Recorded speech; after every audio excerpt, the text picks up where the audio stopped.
प्यारे बच्चों नमस्कार। आज हम 10वीं कक्षा के गणित की एक्सरसाइज नंबर 3.1 समझेंगे।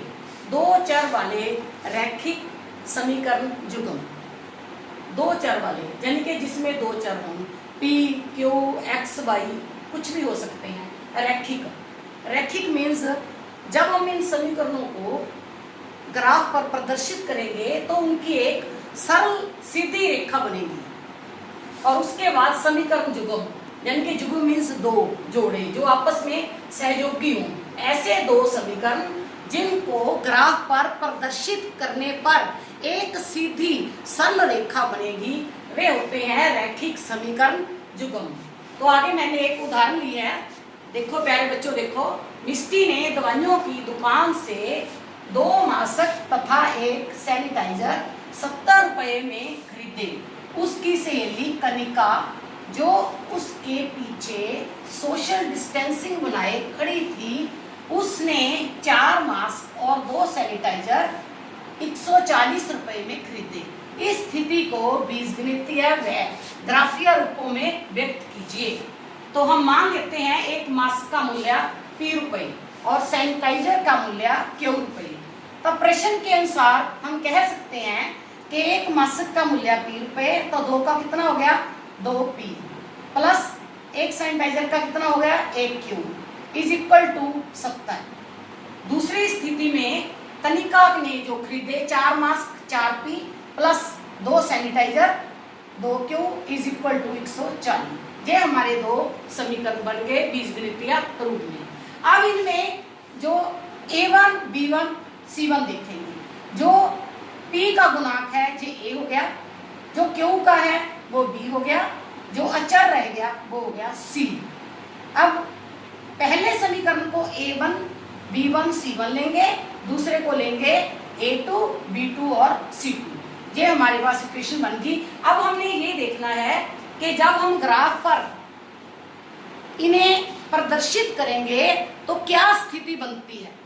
तो इसमें ऐसे है, इसके अनुसार a1 बटा a2 is equal to b1 बटा b2 is equal to c1 बटा c2 है। क्यों? क्योंकि अचर और अचर ये तीनों ही समानुपाती हैं। 2 दूनी 4, 1/2 हो गया, ये भी 1/2 है, 0 0 काट दी, 7 दूनी 14, ये भी 1/2 हो गया। यानी कि तीनों जे समानुपाती हो गए। इसको हम ऐसे लिख सकते हैं, इसको हमने ऐसे लिख दिया a1 बटा a2 is equal to b1 बटा b2 is equal to c1 बटा c2। अगर ऐसे हमारे पास समीकरण होंगे, ऐसे समीकरण होंगे तो इस स्थिति में क्या होगा, ग्राफ पर कैसी लाइन बनेगी, समपाती लाइन बनेगी। सब जो लाइनें हैं वो समपाती होंगी, लाइनें होंगी समपाती होंगी, यानी कि एक दूसरे पर लाइन होंगी।